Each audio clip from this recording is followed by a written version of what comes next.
उसके मथुरा के परमसान बाबा जय गुरुदेव जी महाराज के उत्तराधिकारी पूज्य हुजूर महाराज जी का सत्संग होगा। जय गुरुदेव।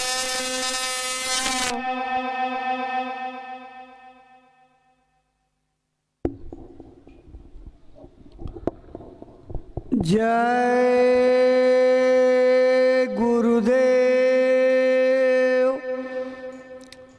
आप सभी सम्मानित प्रेमी भाई बहन जो आज सत्संग की इच्छा लेकर के इस प्रांगण में आए हुए हैं और अभी तक मंच के सामने अपना स्थान नहीं ग्रहण किए हैं, आप सबसे हाथ जोड़ करके विनम्र प्रार्थना है कि मंच के सामने आकर के सम्मान के साथ बैठ जाइए। आप लोगों से एक प्रार्थना की गई है, मंच के सामने से जो पंडाल के खंभों की लाइन गई है इसके बाईं तरफ यानी आपकी तरफ से दाहिना भाग होगा, ये बहनों माताओं के बैठने का स्थान है और इसके दाहिनी तरफ यानी आपकी तरफ से देखा जाए तो बायां हिस्सा होगा, ये भाई लोगों के बैठने के लिए निर्धारित है।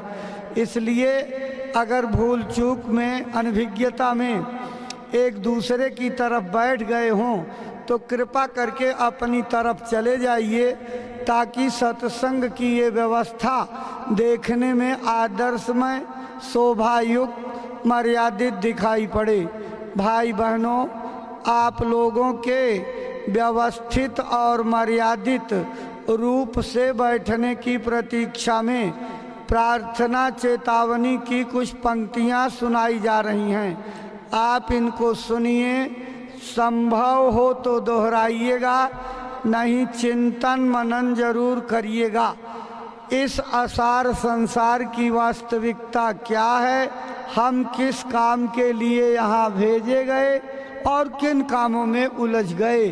आए थे हरि भजन को ओटन लगे कपास, अपनी अपनी माँ के गर्भ में जब हम सब लोग उल्टे लटके थे, पैर ऊपर की तरफ सिर नीचे था, एक डेढ़ लाख बिच्छू के डंक मारने की पीड़ा सता रही थी।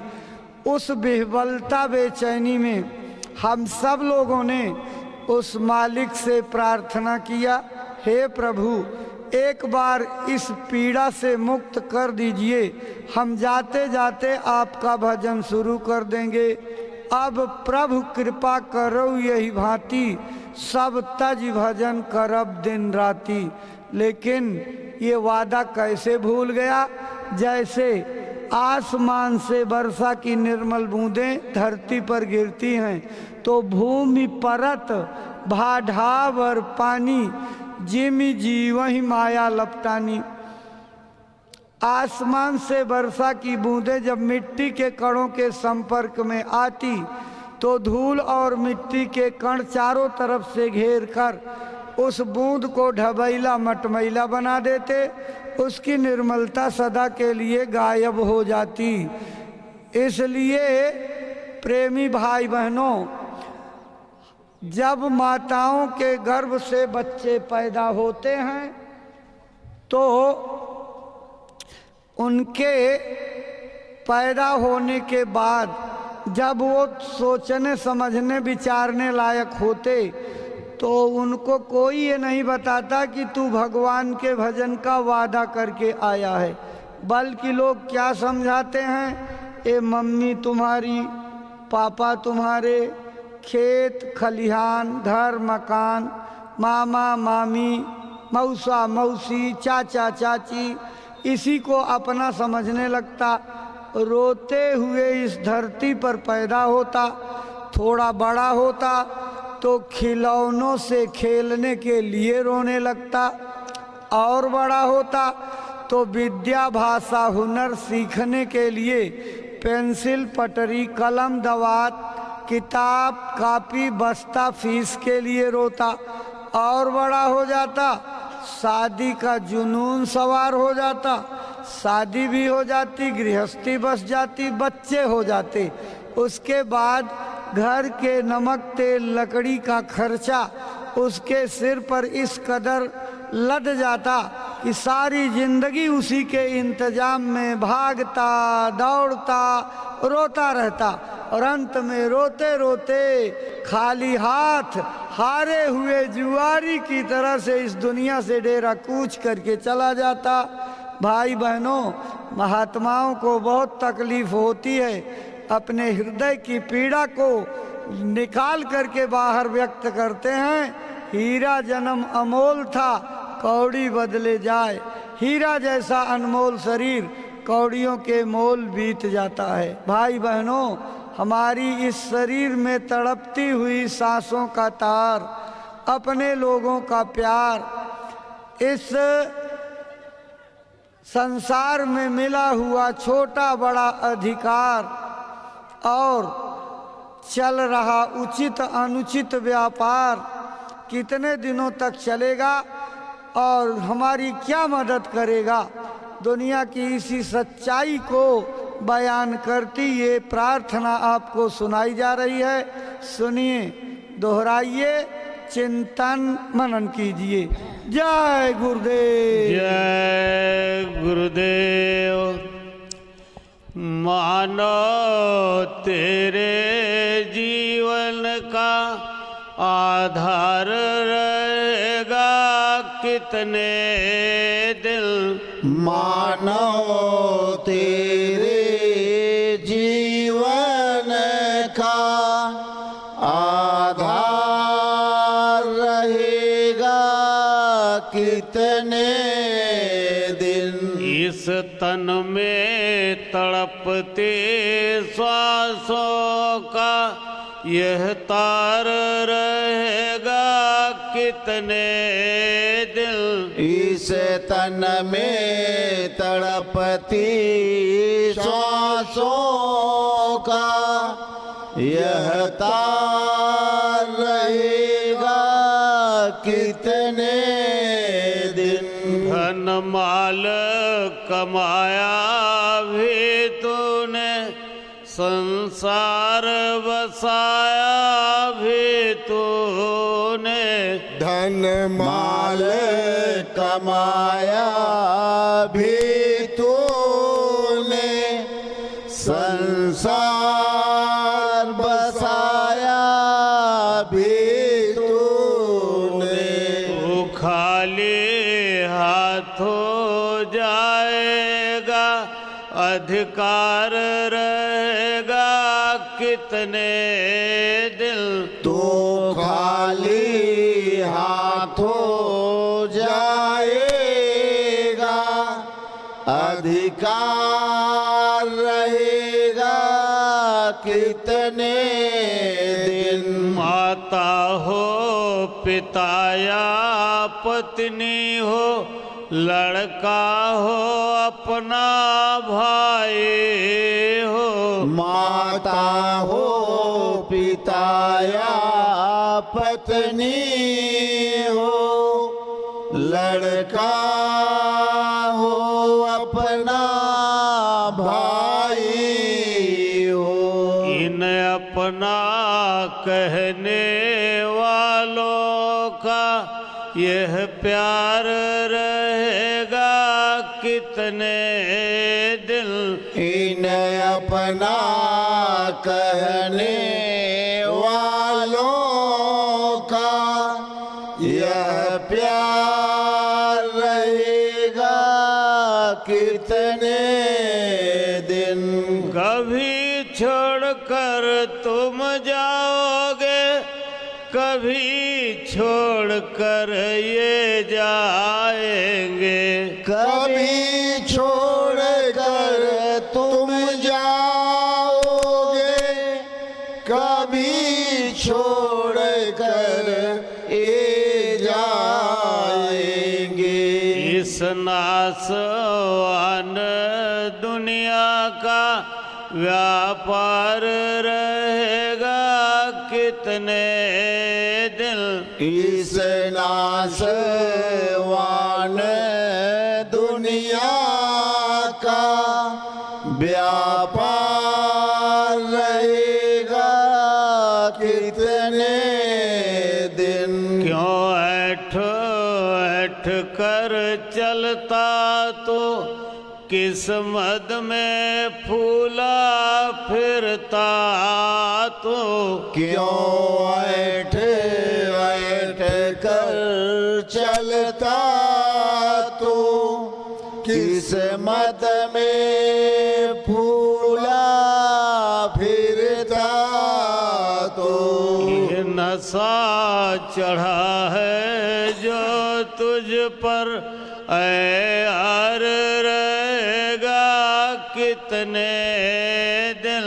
ये नशा चढ़ा है जो तुझ पर ऐ यार रहेगा कितने दिन। इससे तो खोज गुरु की कर अब वही तुझे बतलाएंगे। इससे तू खोज गुरु की कर अब वही तुझे बतलाएंगे। इस पार रहेगा कितने दिन, उस पार रहेगा कितने दिन। इस पार रहेगा कितने दिन, उस पार रहेगा कितने दिन। मानो तेरे जीवन का आधार रहेगा कितने दिन। मानो तेरे जीवन का आधार रहेगा कितने दिन। इस तन में तड़पते सांसों का यह तार रहेगा कितने दिन। इस तन में तड़पती सांसों का यह तार रहेगा कितने दिन। जय गुरुदेव। जय गुरुदेव।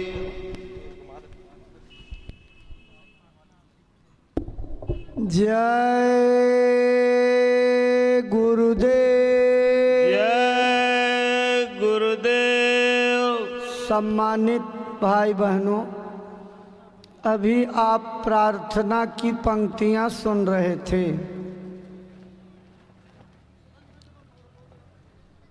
इस अनमोल मानव तन के लिए कहा गया, इससे तू खोज गुरु की कर अब वही तुझे बतलाएंगे। इस पार रहेगा कितने दिन, उस पार रहेगा कितने दिन। भाई बहनों, ये देव दुर्लभ मानव तन केवल एक काम के लिए दिया जाता कि जीते जी किसी समर्थ सतगुरु की तलाश करके भगवान का सच्चा भजन करके इस पार से उस पार चले चलिए।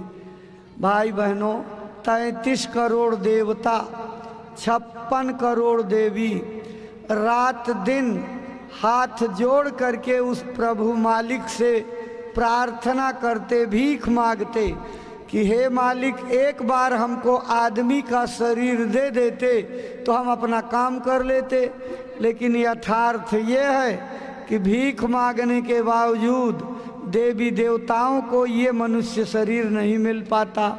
हमको और आपको उस प्रभु की कृपा से बिना मांगे मिल गया।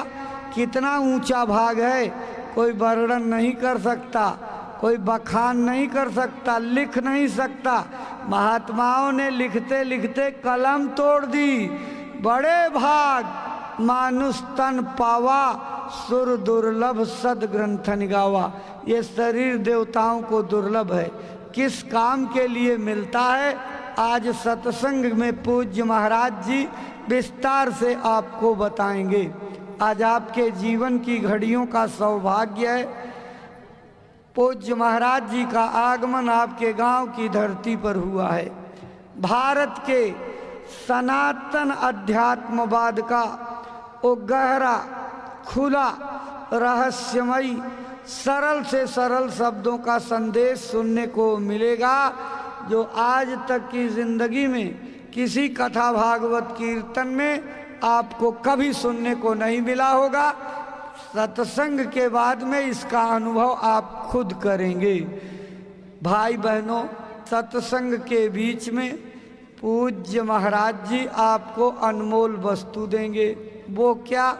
जीते जी भगवान के पाने का सरल से सरल रास्ता, जिसको कभी गुरु मंत्र कहते थे, दीक्षा और उपदेश कहा जाता था, लेकिन आज कलयुग में उसका नाम बदल गया, नाम दान कहा जाता। क्यों कहा जाता?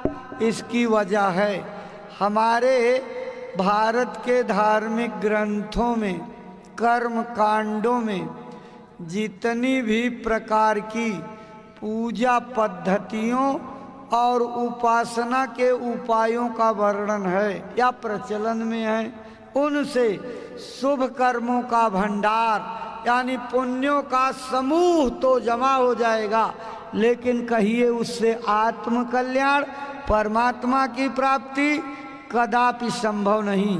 नाराज मत होइएगा, मेरी इस बात को कहने की कोई मंशा नहीं कि आपकी आस्था को, विश्वास को, आपकी जुड़ी हुई देवी देवताओं की आस्था को किसी प्रकार से चोट पहुंचाना। जी नहीं, मेरी अपनी बात नहीं है। मैं आपकी आस्था, विश्वास, श्रद्धा और देवी देवताओं को सर माथे रखता हूँ, सम्मान करता हूँ, लेकिन जिस रामचरितमानस को आप 24 घंटे श्रद्धा से पाठ करते हो, किताब को इज्जत से घर में रखते हो और भाव भक्ति से प्रणाम करते हो, उसी श्री रामचरितमानस की ये पंक्ति है, उठा करके पढ़िए। कलयुग केवल नाम आधारा, सुमिर सुमिर नर उतरहि पारा। इस कलयुग में अगर कोई जीव भाव सागर से पार जाना चाहे तो वो सिर्फ और सिर्फ नाम योग साधना से पार जा सकता है, दूसरा और कोई मार्ग नहीं है। इतनी स्पष्ट बात श्री रामचरितमानस में लिखी गई। जिस नाम योग साधना से जीव भाव पार जाएगा, आज सत्संग में पूज्य महाराज जी विस्तार से चर्चा करेंगे, प्रकाश डालेंगे, समझाएंगे, बुझाएंगे। सत्संग के बीच में माला ले करके भगवान के सच्चे भजन का रास्ता बताएंगे, यानी नाम दान देंगे। साधु नहीं बनना, घर द्वार छोड़ करके जंगल नहीं जाना, कुटिया नहीं रमानी, अपने घर का काम जीविकोपार्जन के लिए, अपने भरण पोषण के लिए, बच्चों के लालन पालन के लिए जो काम करते हो, खेती दुकान दफ्तर का, उसको मेहनत, ईमानदारी और सच्चाई से पूरा करिए। बाल बच्चों की सेवा खिदमत प्यार और मोहब्बत से करने के बाद 1 घंटा 2 घंटा सुबह शाम समय निकाल कर महाराज जी की बताई तरकीब से अगर आपने भगवान का भजन कर लिया तो भाई बहनों, आपकी किस्मत जाग जाएगी, तकदीर की लिखी हुई रेखाएं बदल जाएंगी। यहीं बैठे बैठे अपनी गृहस्थी में राम भगवान के दर्शन, कृष्ण भगवान के दर्शन, शंकर बजरंग बली के दर्शन, देवी और देवताओं के दर्शन होने लगेंगे। कैसे? जैसे मैं आपका दर्शन कर रहा हूँ। प्रत्यक्ष दर्शन इसको कहते हैं, साक्षात्कार कहते हैं।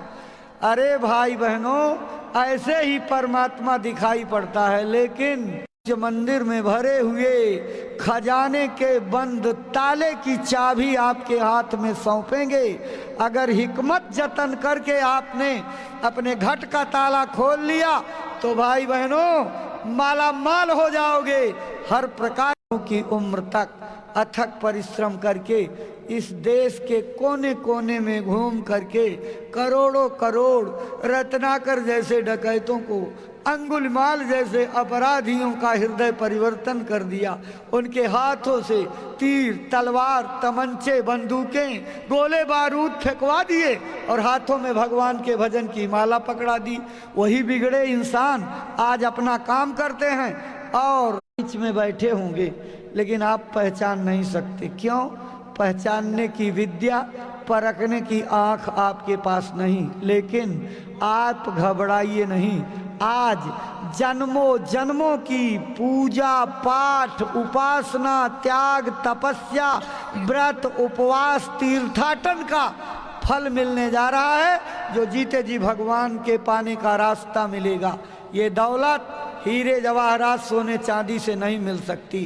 परम पूज्य बाबा जय गुरुदेव जी महाराज के उपदेश क्या थे, उनकी शिक्षाएं क्या थी, किस रास्ते पर ले जा करके लोगों को सुखी संपन्न निरोगी बनाना चाहते थे, सारी दुनिया को सुखी बनाना चाहते थे, उन उपदेशों का सारांश यानी निचोड़ प्रस्तुत करती ये चेतावनी सुनाई जा रही है।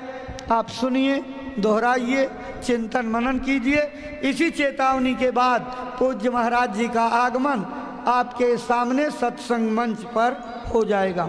तो आप सुनिए ये चेतावनी। जय गुरुदेव। जय गुरुदेव। जय गुरुदेव नारायण बुलाते चले हैं दया रूप मैया बुलाते चले हैं।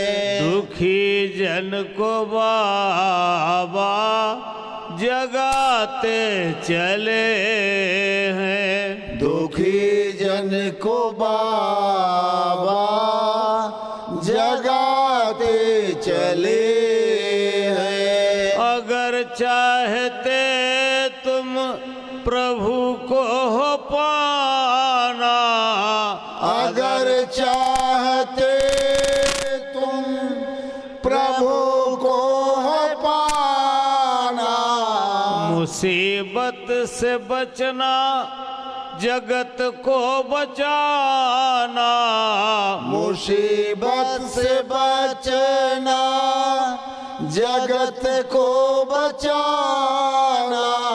तो मानो जो बातें हैं बाबा बताते, तो मानो जो बातें हैं बाबा बताते।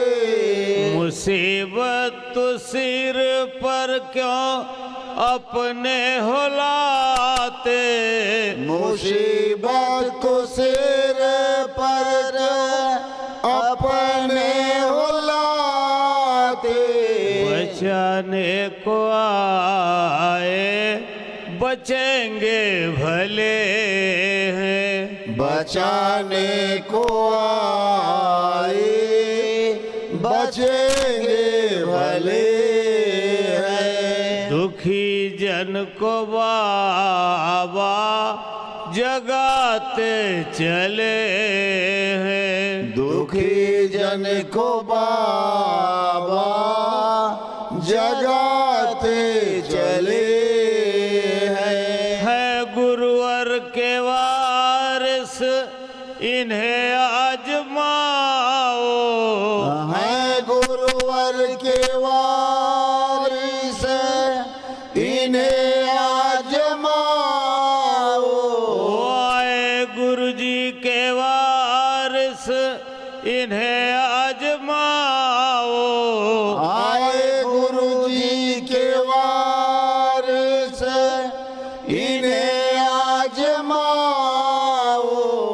मिले नाम धन जो लगन से कमाओ, मिले नाम धन जो लगन से कमाओ, नशा नाम का अपने ऊपर चढ़ाओ, नशा नाम का अपने ऊपर चढ़ाओ, सिमट करके बाहर से भीतर को आओ, सिमट करके बाहर से भीतर को आओ, यही वह तुम्हारे लिए बस खड़े हैं, यही वो तुम्हारे लिए बस खड़े हैं। दुखी जन को बाबा जगाते चले हैं, दुखी जन को बाबा जगाते चले हैं। जय गुरुदेव भगवान का नाम गाओ, जय गुरुदेव भगवान का नाम गाओ, भविष्य के दुख से बचो और बचाओ, भविष्यत के दुख से बचो और बचाओ, बनो शाकाहारी सदाचार लाओ, बनो शाकाहारी सदाचार लाओ, जन जन को सदाचार सेवा सिखाओ, जन जन को सदाचार सेवा सिखाओ, गुरु डूबते को सहारा मिले हैं, गुरु डूबते को सहारा मिले हैं, गुरु डूबते को किनारा मिले हैं, गुरु डूबते को किनारा मिले हैं। जय गुरुदेव नारा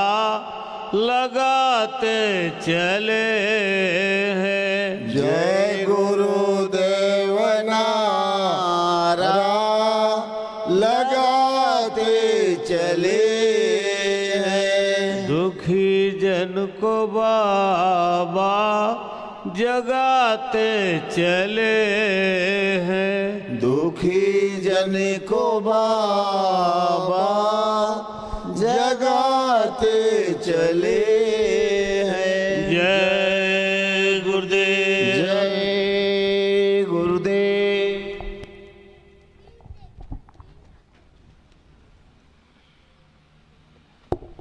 जय गुरुदेव। जय गुरुदेव। भाई बहनों, अभी आप चेतावनी की पंक्तियां सुन रहे थे।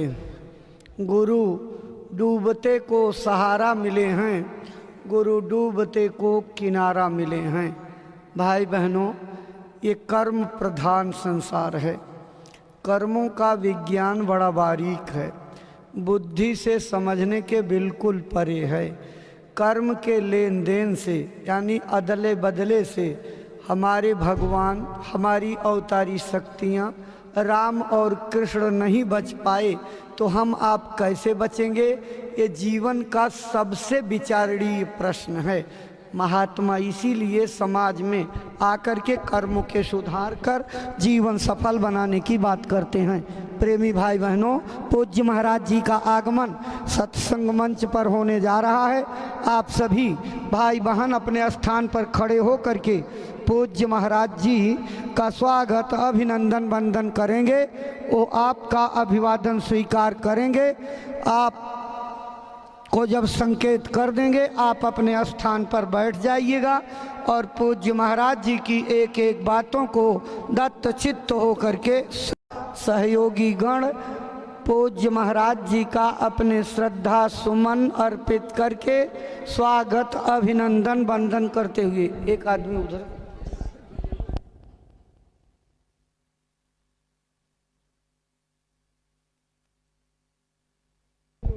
पूज्य महाराज जी का स्वागत अभिनंदन वंदन करते हुए जय गुरुदेव जय गुरुदेव। प्रेमी भाई बहनों, स्वागत की इसी श्रृंखला के बाद पूज्य महाराज जी अपने गुरु महाराज का संदेश लेकर के 82 दिवसीय यात्रा के 44वें दिन यहाँ पर आए हुए हैं। पूज्य महाराज जी के पावन चरण कमलों में श्रद्धा से आदर पूर्वक ये प्रार्थना करते हैं कि गुरु महाराज का जो संदेश लेकर के आप संकल्प बना कर मथुरा आश्रम से चले हैं, अपनी अमर वाणी से प्रेमी भाई बहनों को सुनाने समझाने की कृपा करें, ताकि आपकी अमर वाणी से प्रेरणा प्राप्त करके भाई बहन अपने जीवन की अनमोल सांसों का उपयोग करते हुए अपना मानव तन सफल सार्थक एवं कामयाब बना सके। परम श्रद्धे पूज्य महाराज जी। आप सभी लोग प्रेम के साथ में मालिक के पावन नाम का उच्चारण करेंगे। बोलो जय गुरुदेव जय गुरुदेव जय गुरुदेव जय गुरुदेव जय गुरुदेव जय गुरुदेव।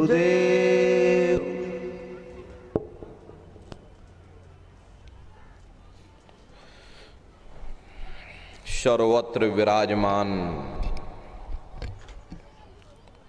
शब्द स्वरूप परम पूज्य स्वामी जी महाराज के श्री चरणों में कोटि कोटि नमन प्रणाम करते हुए इस सत्संग समारोह में पधारे हुए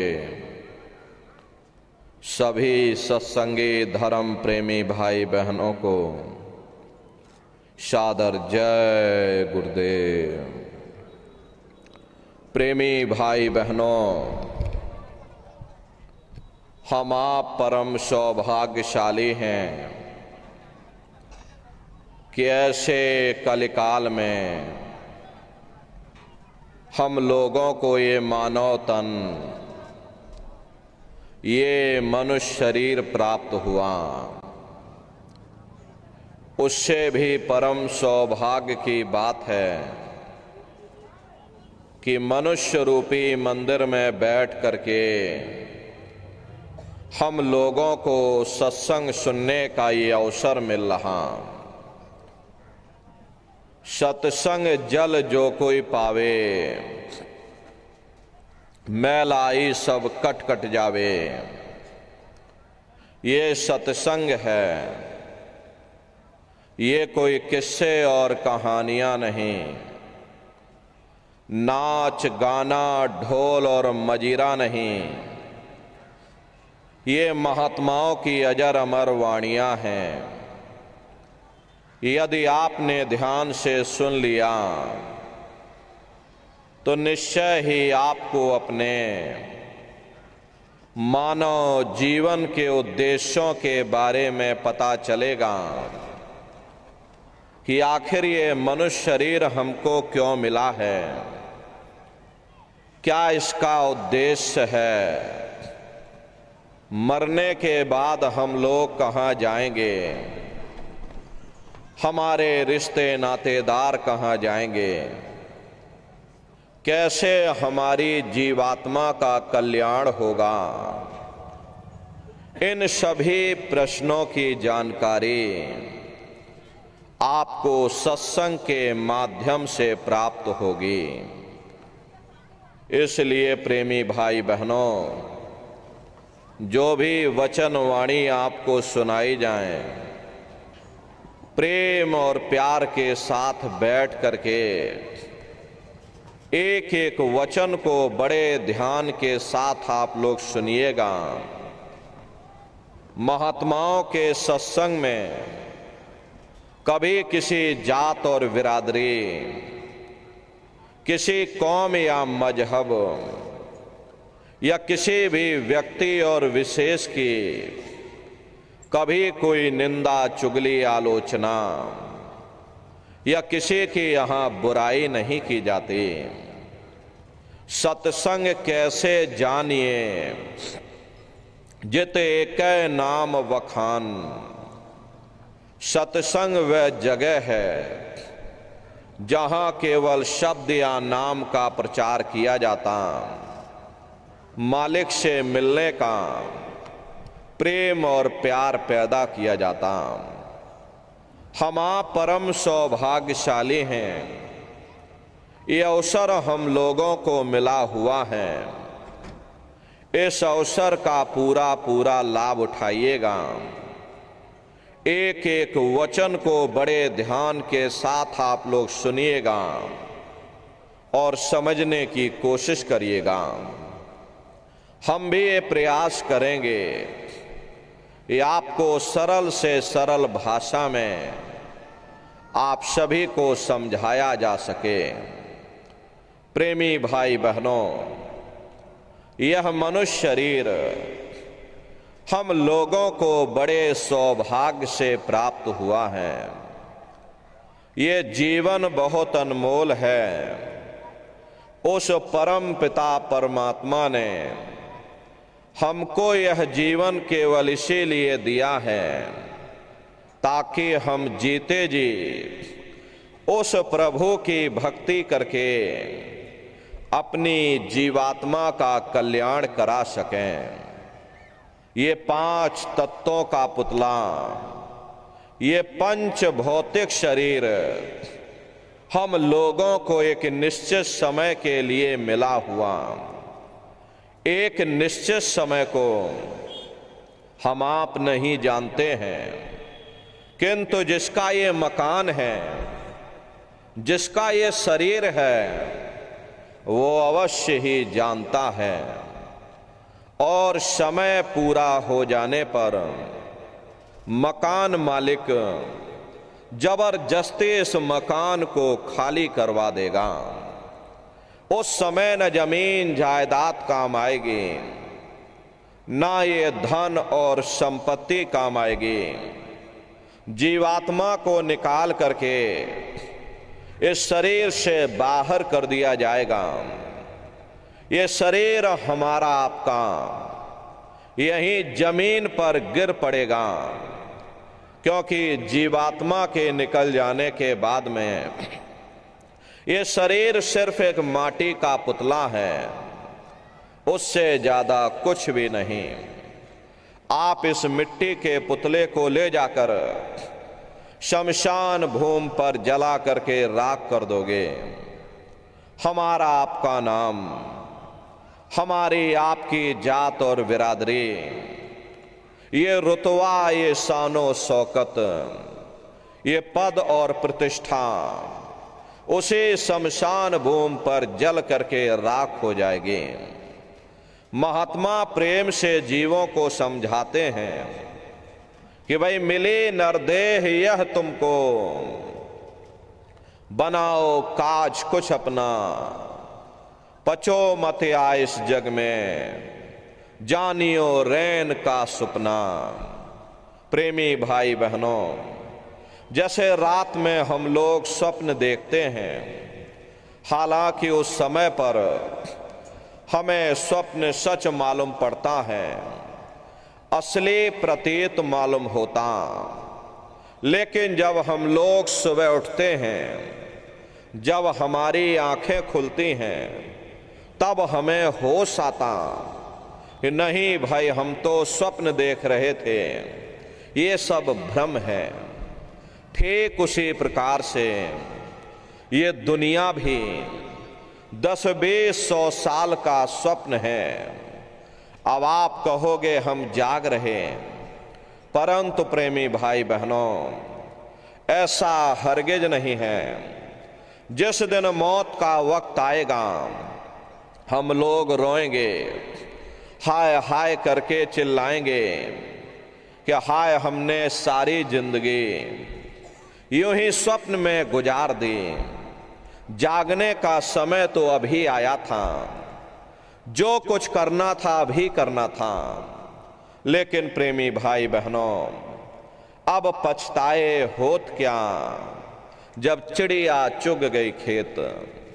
महात्मा प्रेम से जीवों को समझाते हैं कि भाई देह और ग्रेह सब झूठा, भरम में काहे को खपना। ये घर बार हमारा अपना नहीं, ये पराया देश है, ये सराय खाना है, ये मुसाफिर खाना है। ये शरीर भी तुम्हारा अपना नहीं है। ये भी प्रेमी भाई बहनों काल का पिंजरा है, किराए का मकान है, पराया मकान है। किसी को 40-50 साल के लिए मिला तो किसी को 80-90-100 साल के लिए मिल गया। जितने जितने श्वास उस मालिक ने बख्शे हैं, उसे भुगतने के बाद में हमें शरीर को यहीं छोड़ जाना। श्वास दुधारा नित्य ही जारी, एक दिन खाली चाम। प्रेमी भाई बहनों, एक तालाब पानी से चाहे कितना भी क्यों ना भरा हो, आप एक छोटी सी नाली काट कर खोल दीजिए, तालाब में छोटा सा छेद कर दीजिए, तो सारा पानी ही तालाब से बाहर निकल जाएगा।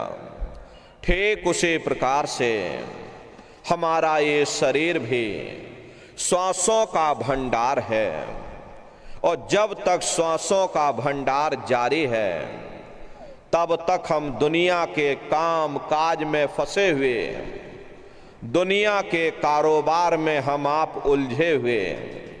लेकिन जिस वक्त ये श्वासों का भंडार खाली होगा, हरे टेलीफोन खड़क जाएंगे, तार पहुंच जाएंगे, संदेश पहुंच जाएंगे, सब रिश्ते नातेदार, सब कुटुंब परिवार वाले, सब अड़ोस पड़ोस वाले मिनटों सेकंडों में इकट्ठा हो जाएंगे।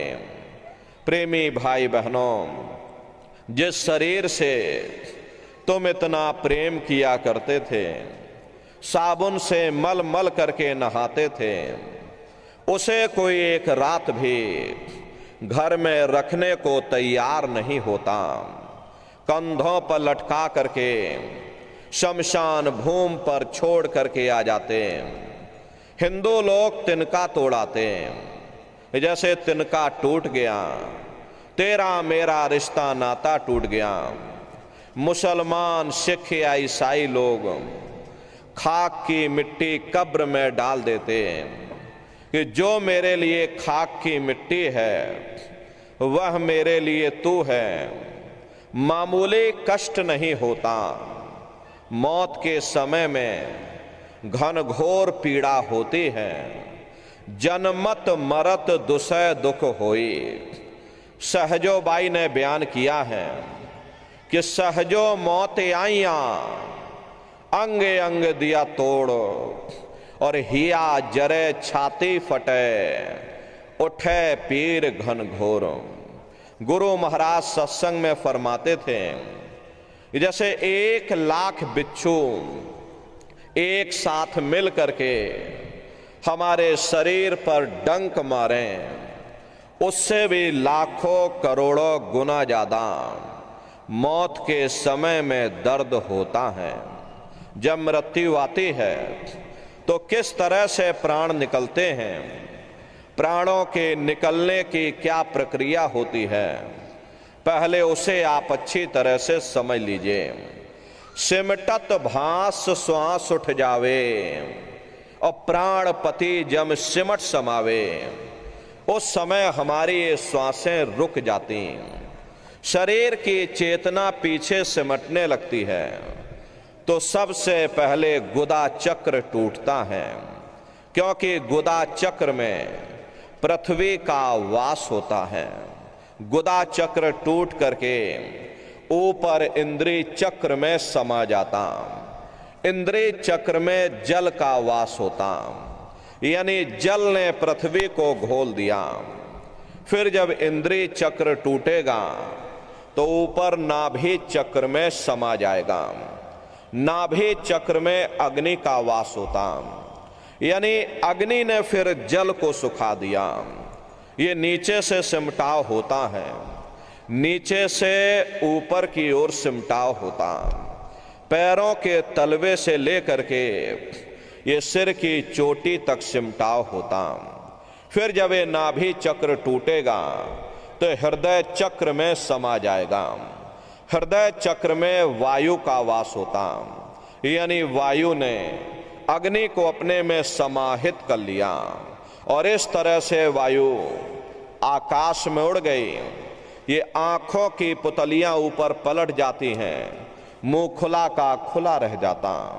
अरे महात्मा प्रेम से समझाते हैं कि भाई जब यह कर्म कलाय उपजावे, बुद्धि सुरत की आन दबावे, जब यह जीवात्मा पांचों तत्वों को लांग करके जल पृथ्वी अग्नि वायु आकाश पांचों तत्वों को लांग करके ऊपर आती है, तो काल दाढ़ में आन दवानी, और जब ढर के नैनन से पानी, जब काल अपनी दाढ़ में दबाता है तो उस समय नेत्रों से पानी निकलता, इंद्रियां टूट टूट करके चकनाचूर हो जाती, सब रिश्ते नातेदार खड़े रह जाएंगे, लगे टकटकी दिखे ना भाई, वाह समय को करे सहाय।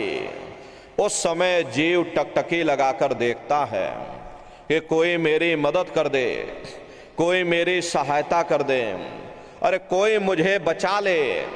लेकिन प्रेमी भाई बहनों, सब नात रिश्तेदार खड़े रह जाते, भाई बंधु सब देखते रह जाते, डॉक्टर वैद्य और हकीम सब घेरे रह जाते, लेकिन उस समय आपको कोई बचा नहीं पाता। अरे यमदूत आते हैं, प्राणों की डोरी को तोड़ देते और जीवात्मा को खींच करके इस शरीर से बाहर कर दिया जाता। और जैसे ही जीवात्मा शरीर से अलग हुई, ये शरीर हमारा मिट्टी हो जाता। फिर इस मिट्टी को एक रात अपने घर में कोई रखने को तैयार नहीं होता। अरे आपके कितने भी सगे संबंधी क्यों ना हो, खास नात रिश्तेदार क्यों ना हो, लेकिन एक रात कोई घर में मट्टी रखने के लिए तैयार नहीं होते। कहते भाई जल्दी करो जल्दी करो, अब इनकी शक्ल देखने में हमको डर लग रहा, जल्दी से बाजार से कफन खरीद के लाओ, जल्दी से लकड़ियां खरीद के लाओ, अरे जल्दी से चिता तैयार करो, इनको घर में से जल्दी से उठा ले जाओ, वहीं शमशान भूमि पर जला देना। ये जो घर में इनके कपड़े लत्ते पड़े हुए, अरे इनके कपड़े लत्ते भी उठा ले जाओ, वहीं शमशान भूमि पर जला देना। जिस बिस्तर पर ये लेटे रहे, ये बिस्तर भी अशुद्ध हो गया।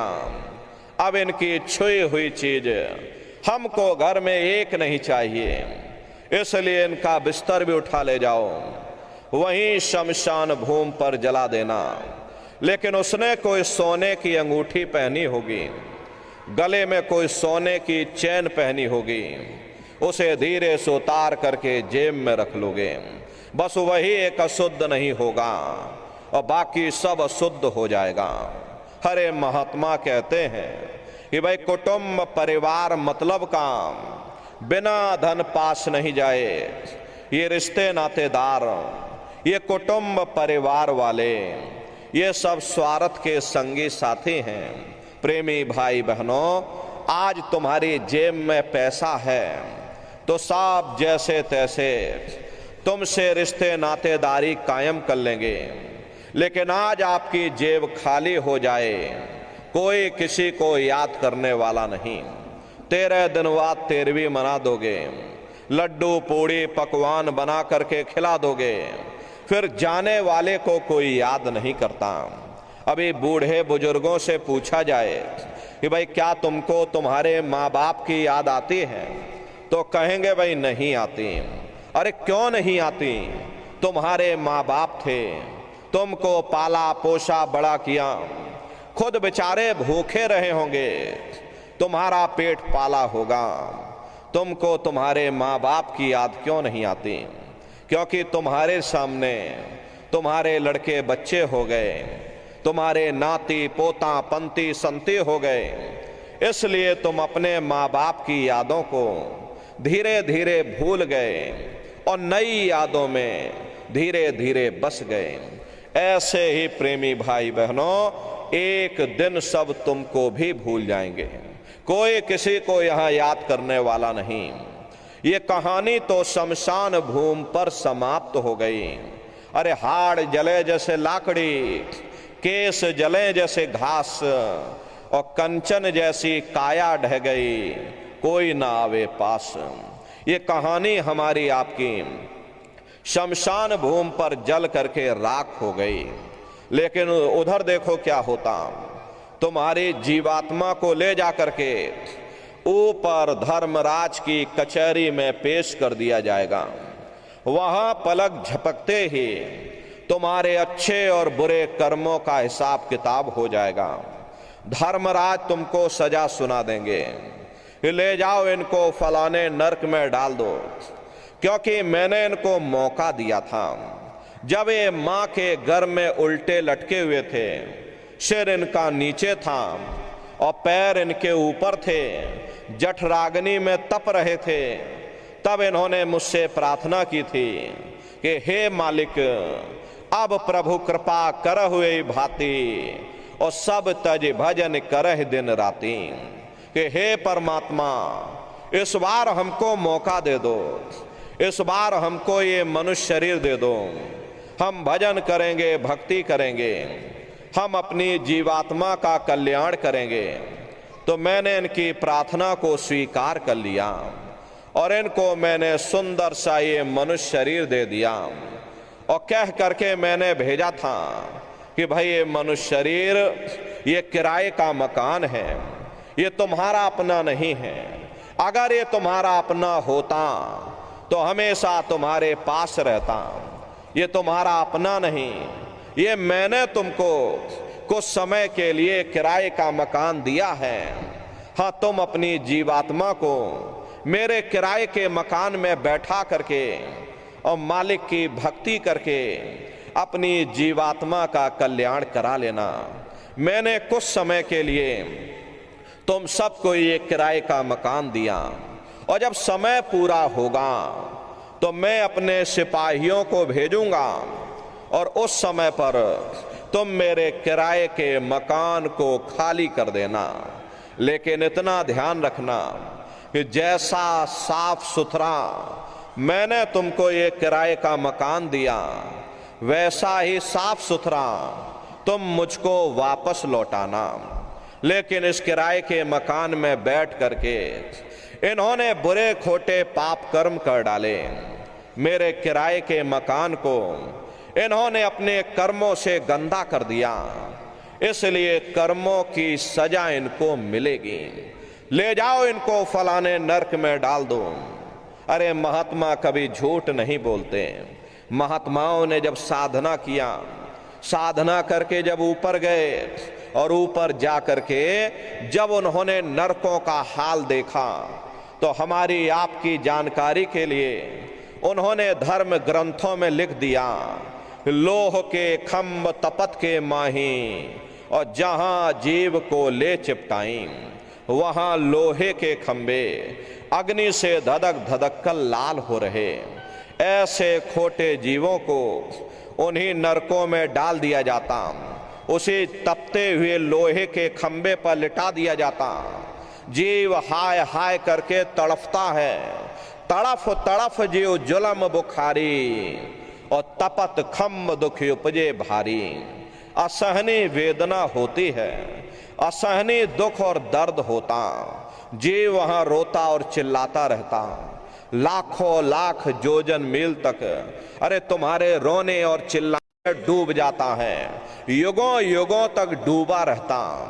कुंभी नरक कल्प लो वासा, मुख में नरक नाक में श्वासा।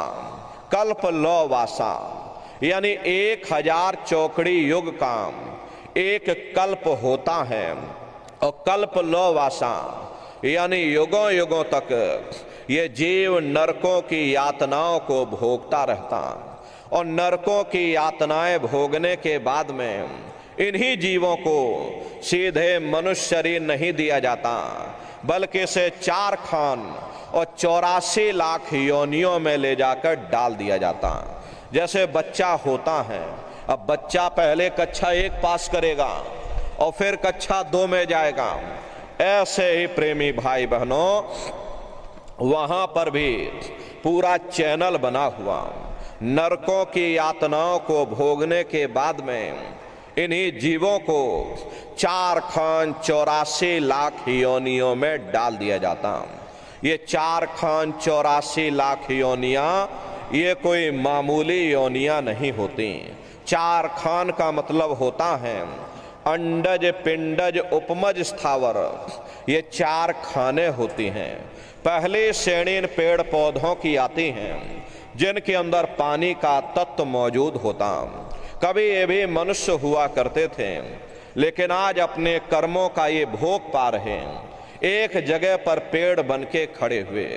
दूसरी श्रेणी कीड़े मकोड़ों की आती हैं जिनके अंदर पृथ्वी और अग्नि का तत्व मौजूद होता है। तीसरी श्रेणी पंछियों की आती, चौथी चौपाए जानवरों की आती, और 5वीं स्वयं इंसान की आती है, जिसके अंदर 5 तत्व जल पृथ्वी अग्नि वायु आकाश 5 तत्व मौजूद होते। प्रेमी भाई बहनों, ये 4 खाने हैं, इनकी अलग अलग कुल 84 लाख योनियां होती हैं। अब आप पेड़ पौधों को देखिए तो आम का पेड़ अलग है, पीपल का पेड़ अलग है, केले का पेड़ अलग है। ऐसे ही अलग अलग प्रजातियों के कीड़े मकोड़े, अलग अलग प्रजातियों के पशु पंछी, कुल मिलाकर के 84 लाख योनियां हैं। हम दुनिया के जीव नरकों की यातनाओं को भोगने के बाद में इन्हीं 84 लाख योनियों में डाल दिया जाता। मामूली कष्ट नहीं होता। अरे हमको आपको गर्मी लग गई तो हम लोग छाया में आ गए, सर्दी लग गई कंबल रजाई ओढ़ लिया, भूख लग गई भोजन कर लिया, बीमार हो गए अस्पतालों में चले गए, अपना अपना इलाज करवा लिया। लेकिन देखो इन जानवरों को, क्या गर्मी, क्या सर्दी, क्या बरसात, एक एक रोटी के टुकड़े के लिए बेचारे दर बदर रोड पर भटकते रहते। हरे प्रेमी भाई बहनों, कौन उनकी पुकार सुनने वाला, कौन उनकी दर्द भरी आवाज को सुनने वाला, कौन सी अदालत में जाकर के वे बेचारे दरवाजा खटखटाएं, कौन मजिस्ट्रेट उनकी फरियाद को सुनेगा। प्रेमी भाई बहनों, कोई सुनने वाला नहीं। देखिए, मादा बिच्छू होती है, मादा बिच्छू की मौत कैसे होती है? मादा बिच्छू जब अपने बच्चों को जन्म देती है तो उसी के बच्चे अपनी भूख को मिटाने के लिए अपनी माँ की पीठ पर चढ़ जाते हैं और उसी के मांस को नोच नोच करके खाते हैं। वो तड़पती रहती है, कराहती रहती है, लेकिन जब तक हड्डी हड्डी न बच जाए उसके बच्चे अपनी माँ की पीठ से नीचे नहीं उतरते। ऐसे न जाने कितने जीव जंतु इस संसार में भरे पड़े हुए हैं। तरह तरह के जानवरों को देखिए, रोज काट देते, मार देते, मुर्गी की पकड़ करके गर्दन ही मरोड़ देते। अरे उनको काट दिया जाता, अरे उनको भी दर्द होता है, उनको भी तकलीफ होती, लेकिन वे बेचारे बेजुबान हैं, कुछ बोल नहीं पाते, कुछ बता नहीं पाते। हम लोगों के अंदर ये जुबान है, हम लोग बोल बता देते हैं। वे सिर्फ रोते और चिल्लाते रहते हैं। अरे कौन उनकी पुकार सुनने वाला? अरे प्रेमी भाई बहनों, हमने आपने तो उनको बनाया नहीं। अरे बनाने वाला वो परमात्मा है, वो खुदा है, वो ईश्वर है जिसने उसको बनाया। अब परमात्मा के बनाई हुई चीज को हम लोग मिटाएंगे तो प्रेमी भाई बहनों, ये तकलीफ उसका भोग हम लोगों को भी भोगना पड़ेगा, क्योंकि ये कर्म प्रधान देश है। देखिए जानवरों को, कीड़े मकोड़े, पेड़ पौधे, अरे प्रेमी भाई बहनों कितनी तकलीफ होती है। अरे कई जन्म भय कीट पतंगा, कई जन्म भय मीन कुरंगा, कई जन्म पंखी सर्प होयो, कई जन्म है वर वृक्ष जोयो, मिल जगदीश मिलन की वरिया और चिरंकार यह देश सजरिया। करोड़ों करोड़ युगों से हम आप नरकों की यातनाओं को भोगने के बाद फिर कभी कीड़े पतंगों की योनि में डाल दिए जाते हैं, कभी पेड़ पौधों की योनि में डाल दिए जाते हैं, कभी पशु और पंछियों की योनि में डाल दिए जाते हैं। प्रेमी भाई बहनों, 84 लाख योनियों की सबसे जो आखिरी योनि होती है वो गाय और बैल की योनि होती है। गाय स्त्री का रूप लेती है और बैल पुरुष का रूप लेते हैं। ये 84 लाख योनियों की सबसे आखिरी योनि यानी कि अंतिम पायदान होता है। उसके बाद तब जाकर के हम लोगों को दोबारा फिर से मनुष्य शरीर प्राप्त होता। इसीलिए कहा गया है कि बड़े भाग्य मानुष तन पाया और कोट जन्म जब भटका खाया। कोटान कोट जन्म जन्मांतरों तक अलग अलग योनियों में भटकने के बाद में तब बड़े सौभाग्य से तुम लोगों को ये मनुष्य शरीर प्राप्त हुआ। बड़े से बड़े देवी और देवता भी इस शरीर को पाने के लिए तरसते हैं, लेकिन बड़े अफसोस की बात है कि जैसे किसी को हीरा मिल गया, उसे हीरे की परख नहीं, उसने हीरे को गधे के गले में बांध दिया। ठीक उसी प्रकार से ये मनुष्य शरीर उत्तम से उत्तम है, लेकिन इंसान इसकी कद्र नहीं करता। खाने पीने ऐसो इशरत में अपने कीमती समय को और श्वासों की पूंजी को बर्बाद कर देता। अरे महात्मा कहते हैं बड़े भाग्य मानुष तन पाया, सुर दुर्लभ सद ग्रंथ ही गाया। बड़े से बड़े देवी और देवता भी इस शरीर को पाने के लिए तरसते हैं, क्योंकि देवी देवता भी अपने पुण्य कर्मों का भोग स्वर्ग वैकुंठ में भोग रहे, उनको मुक्ति नहीं मिलती। अगर उनको मुक्ति पाना है तो उनको भी मनुष्य शरीर में आना पड़ेगा, क्योंकि इसी मनुष्य रूपी मंदिर में बैठ करके हम उस परमात्मा की भक्ति कर सकते हैं। इसीलिए संतों महात्माओं ने इस पंच भौतिक शरीर को सच्चा हरि मंदिर कहकर याद किया कि हरि मंदिर यह शरीर है और ज्ञान रतन प्रकट होए, ये असली हरि मंदिर है। जब भी वो परमात्मा मिलेगा इसे हरि मंदिर के अंदर मिलेगा। इसे पंच भौतिक शरीर को गुरु नानक साहब ने नर नारायणी देह कहकर याद किया। ये वो देह है जिसमें नारायण स्वयं विराजमान है। वो नारायण जब भी मिलेंगे तुम्हें तुम्हारे अंदर मिलेंगे। इसे पंच भौतिक शरीर को मुसलमान फकीरों ने कुदरती काबा कहकर याद किया। ये असली कुदरती काबा है। उस खुदा का दीदार जब भी होगा इसी कुदरती काबे के अंदर जाकर होगा। इसे पंच भौतिक शरीर को ईसा मसीह साहब ने टेम्पल ऑफ लिविंग गॉड कहकर याद किया। ये असली जिंदा ईश्वर का मंदिर है। वो परमात्मा जब भी मिलेगा तुम्हें तुम्हारे अंदर मिलेगा। इसीलिए कबीर साहब ने लिखा है कि जो तिल माही तेल है, जो चकमक में आग, और तेरा साईं तुझ में, और जाग सके तो जाग। जैसे तिल में तेल होता है, पत्थर में अग्नि होती है, ठीक उसी तरह से वो मालिक हर एक के घट घट में, हर एक के वजूद के अंदर बैठा हुआ। यही महात्माओं ने लिखा है कि कस्तूरी कुंडल बसे और मृग धूड़े बन माही, ऐसे घट घट राम हैं दुनिया देखे नहीं। जैसे हिरन कस्तूरी की खुशबू को बाहर जंगलों में ढूंढता फिरता, हालांकि वो खुशबू उसके नाभि से हो करके आती है, वही हाल हम जीवों का है। हम दुनिया के जीव भी उस परमात्मा की खोज बाहर इस जड़ संसार में कर रहे, लेकिन महात्मा देखो समझाते हैं कि भाई मोको कह ढूंढे रे बंदे, मैं तो तेरे पास में, और ना तीरथ में ना मूरत में, मैं तो हूँ विश्वास में। ना मैं तीरथ में मिलूंगा, ना मैं मूरत में मिलूंगा, ना मैं अन्य किसी कर्म कांड में मिलूंगा, ना मैं ग्रंथों में मिलूंगा, ना मैं पोथियों में मिलूंगा, और ना ही मैं इन किताबों में मिलूंगा। चाहे सारी उम्र बैठ करके तुम ढोलक और मजीरा बजा बजा करके उन किताबों को पढ़ते रहो, अरे मैं जब भी मिलूंगा तो मैं तुम्हारे अंदर मिलूंगा।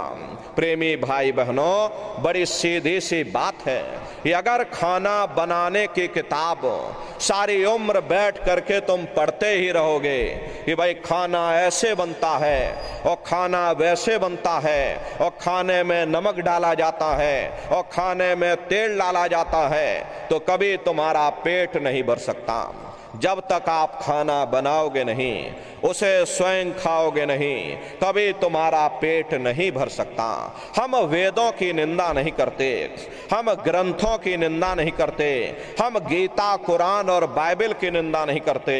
अरे वेद शास्त्र गीता कुरान बाइबल कहती है कि भाई मनुष्य के अंदर अंड खंड ब्रह्मांड है, स्वयं वो परमात्मा तुम्हारे अंदर बैठा। चलो अंदर चलो, अंदर चल करके उस परमात्मा का दर्शन दीदार करो। अब सवाल ये उठता है भाई आखिर हम अपने अंदर जाकर उस परमात्मा का दर्शन कैसे करेंगे? तो इसके लिए संतों महात्माओं ने केवल 3 साधन बताए। साधन 3 सार उन वर्णे, और साधन सब थोथे मान। इस कलयुग में उस मालिक को पाने के लिए महात्माओं ने केवल 3 साधना बताई। पहला है सुमरन, दूसरा है ध्यान और तीसरा है भजन। सुमरन कहते हैं मालिक को याद करना, ध्यान कहते हैं अपनी दृष्टि को एकाग्र करना, अपनी दिव्य दृष्टि को खोलना, अपने शिव नेत्र को खोलना, और भजन कहते हैं कान में उंगली डाल करके उस शब्द को सुनना, उस नाम को सुनना, उस देववाणी आकाशवाणी को सुनना जो 24 घंटे तुम्हारे अंदर गूंज रही है। प्रेमी भाई बहनों, ये सुरत शब्द नाम योग की साधना है। जितने भी महात्मा धरती पर आए उस मालिक को पाया तो सुरत शब्द नाम योग की साधना करके ही पाया। देखिए सबसे पहले कबीर साहब आए, कबीर साहब ने सुरत शब्द नाम योग की साधना जारी की। उसके बाद गुरु नानक साहब आए, गुरु नानक साहब ने भी सुरत शब्द नाम योग की साधना जारी की।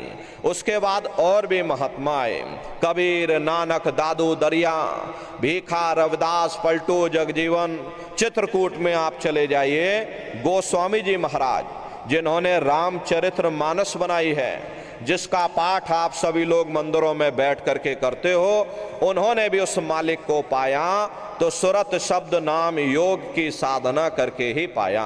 राजस्थान की धरती पर देखिए मीराबाई हुई, सहजोबाई हुई, उन्होंने भी उस मालिक को पाया तो सुरत शब्द नाम योग की साधना करके ही पाया। प्रेमी भाई बहनों, ये सुरत शब्द नाम योग की साधना है। इस साधना की 3 क्रियाएं हैं, सुमरन, ध्यान और भजन। कैसे आप लोग सुमरन करोगे, कैसे आप लोग ध्यान करोगे और कैसे आप लोग भजन करोगे, जरा बैठ करके अच्छी तरह से समझिएगा और फिर घर पर जा करके करिएगा। तो सबसे पहले सुमरन कैसे किया जाएगा? सुमरन करने के लिए एक माला आप लोग ले लेना। ये देखिए प्रेमी भाई बहनों, 108 दाने की ये माला है। अपने अपने घरों में बैठ करके बाहर से अपनी आंख को बंद कर लेना, दोनों आँखों के मध्य भाग में अपने ध्यान को रोक करके और दाने दाने पर जय गुरुदेव नाम का उच्चारण करिएगा। हर दाने पर जय गुरुदेव नाम, हर दाने पर जय गुरुदेव नाम, जय गुरुदेव जय गुरुदेव जय गुरुदेव, कुल 108 बार करिएगा। दोबारा इसी जगह फिर वापस आ जाओगे।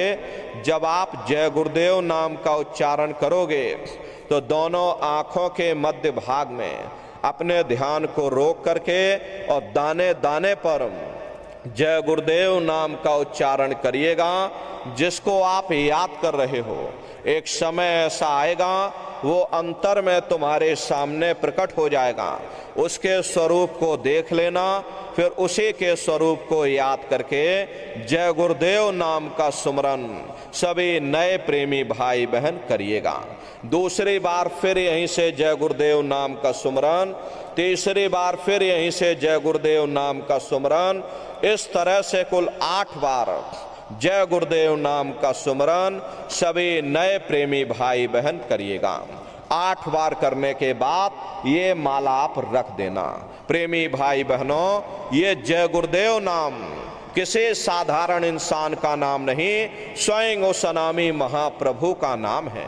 समय समय पर संत महात्मा अपने अपने समय पर आकर के अपनी साधना के द्वारा उस मालिक के नाम को जगाते हैं, उस मालिक के नाम को सिद्ध करते हैं। जैसे कबीर साहब आए, कबीर साहब ने साहिब नाम सिद्ध किया।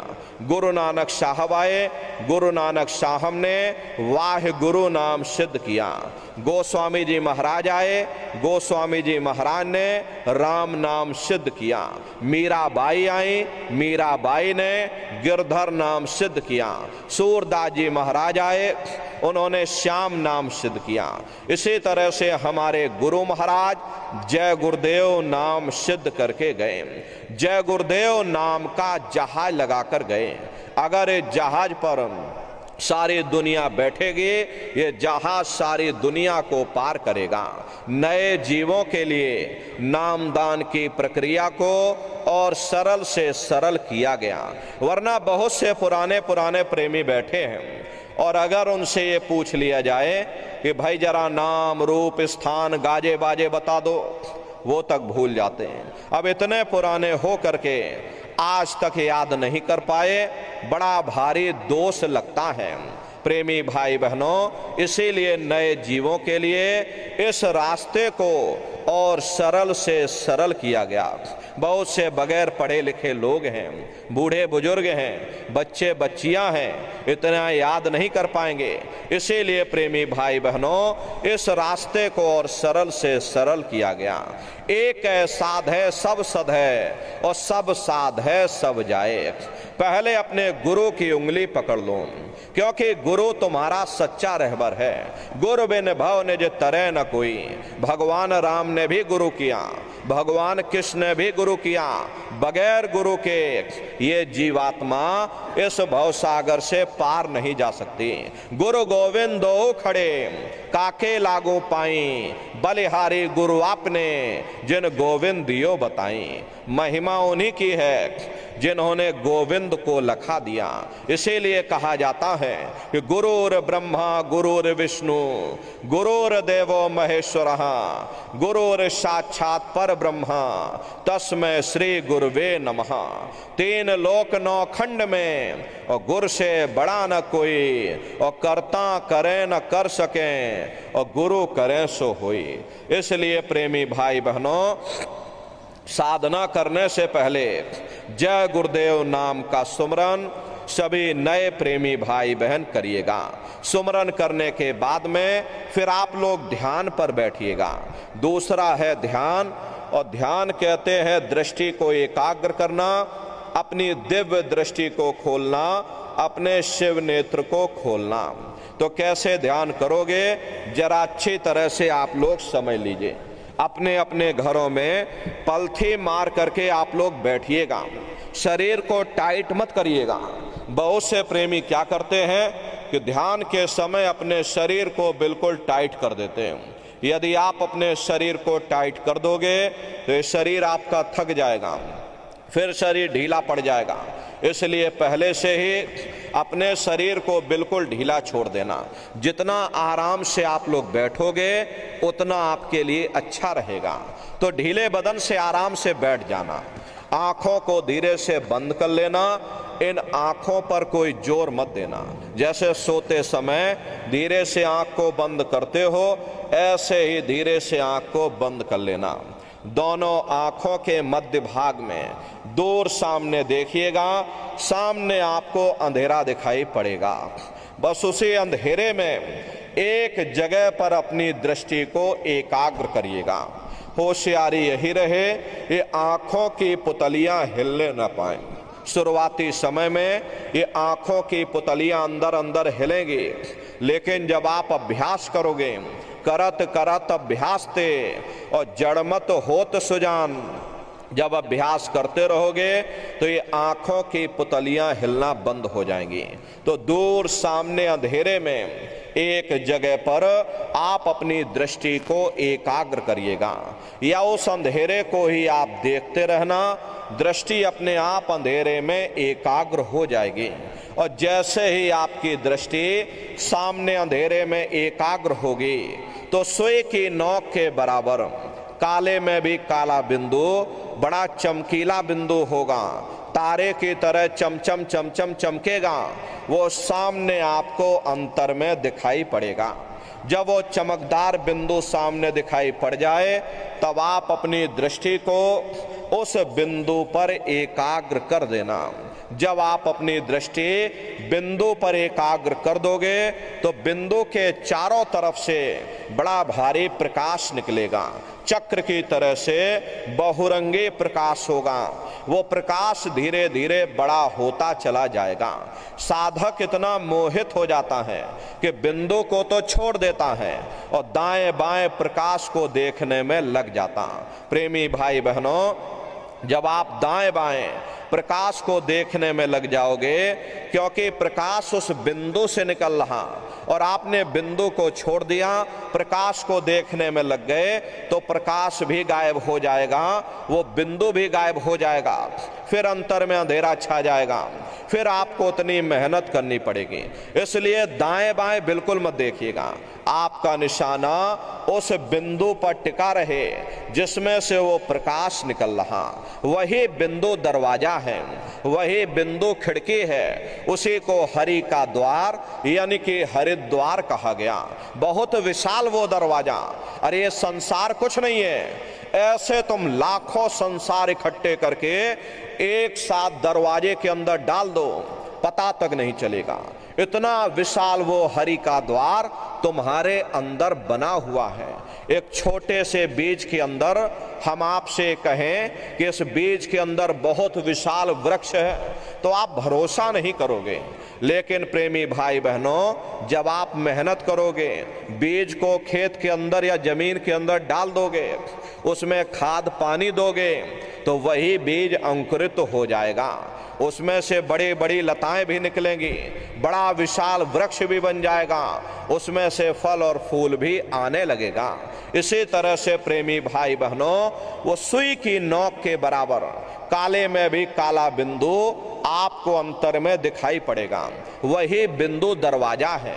जब वो बिंदु आपको दिखाई पड़ जाए तब आप अपनी दृष्टि को उस बिंदु पर एकाग्र कर देना। और जब आप अपनी दृष्टि बिंदु पर एकाग्र कर दोगे तो वो बिंदु फट जाएगा, वो दरवाजा खुल जाएगा, ये शिव नेत्र खुल जाएगा, ये दिव्य दृष्टि खुल जाएगी और आप दरवाजे के अंदर दाखिल हो जाओगे। एक बार प्रेमी भाई बहनों, ये दिव्य दृष्टि आपकी खुल जाए, फिर क्या भूत, क्या भविष्य और क्या वर्तमान, कोई भेद आपसे गुप्त नहीं रहेगा। लाखों वर्ष पहले क्या हुआ था, भविष्य में क्या होने वाला है, आप बैठ करके ध्यान में सब कुछ देख सकते हो। तो यह है ध्यान करने का तरीका। एक बार फिर से समझ लीजिए कैसे आपको ध्यान करना है।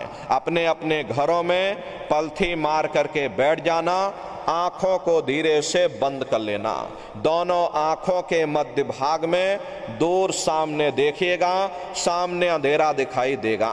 बस उसी अंधेरे में एक विचार ना आने पाए, आंखों को धीरे से बंद कर लेना, उस अंधेरे को आप देखते रहना, किसी के बारे में सोचना नहीं, किसी के बारे में विचार मत करिएगा, शरीर को बिल्कुल हिलाना डुलाना नहीं, सुन्न हो करके जितना देर आपसे बन सके आप उस अंधेरे को देखते रहिए। देखते देखते देखते देखते एक समय ऐसा आएगा आपकी दृष्टि उस अंधेरे में एकाग्र हो जाएगी, और जैसे ही आपकी दृष्टि अंधेरे में एकाग्र होगी तो सुई की नोक के बराबर काले में भी काला बिंदु, वो बड़ा चमकीला बिंदु होगा, तारे की तरह चमकता हुआ आपको सामने दिखाई पड़ जाएगा। और जब वो चमकता हुआ बिंदु सामने दिखाई पड़ जाए तब आप अपनी दृष्टि को उस बिंदु पर एकाग्र कर देना, और जब आप अपनी दृष्टि बिंदु पर एकाग्र कर दोगे तो वो बिंदु फट जाएगा, वो दरवाजा खुल जाएगा, ये शिव नेत्र खुल जाएगा, ये दिव्य दृष्टि खुल जाएगी और आप दरवाजे के अंदर दाखिल हो जाओगे। तो यह है ध्यान करने का तरीका। अब तीसरा है भजन। गाने बजाने का नाम भजन नहीं, नाच गाना और ढोल मजीरा और किस्से कहानी को सुनना, इसका नाम भजन नहीं है। भजन कहते हो उस रूहानी आवाज को सुनना जो ऊपर से 24 घंटे तुम्हारे अंदर गूंज रही, वो परमात्मा 24 घंटे तुमको आवाज दे रहा, उसी आवाज को सुनने का नाम भजन है। कैसे भजन करोगे जरा अच्छी तरह से समझ लीजिए। ये दोनों उंगली कानों में डाल करके ये कानों को बंद कर लेना। कान इसीलिए बंद किए जाते हैं ताकि बाहर की कोई आवाज हमको सुनाई ना पड़े। अरे अपनी सुविधा से बैठिएगा, कुर्सी पर चाहे कुर्सी पर बैठ जाओ, सोफे पर चाहे सोफे पर बैठ जाना, या कोई तकिया इस तरह से रख लेना, दोनों कोहनी यहाँ रख करके दोनों उंगली कानों में डाल करके ये कानों को बंद कर लेना। बहुत सी हमारी माताएं बहनें हैं, बूढ़े बुजुर्ग हैं, अरे भाई आपके घुटनों में दर्द होता होगा या रीढ़ की हड्डी में दर्द होता और आप बैठ करके भजन नहीं कर पाते हो तो आप लेट करके भजन करिएगा। ऐसे सीधे लेट जाना और लेटे लेटे आंख और कान को बंद कर लेना।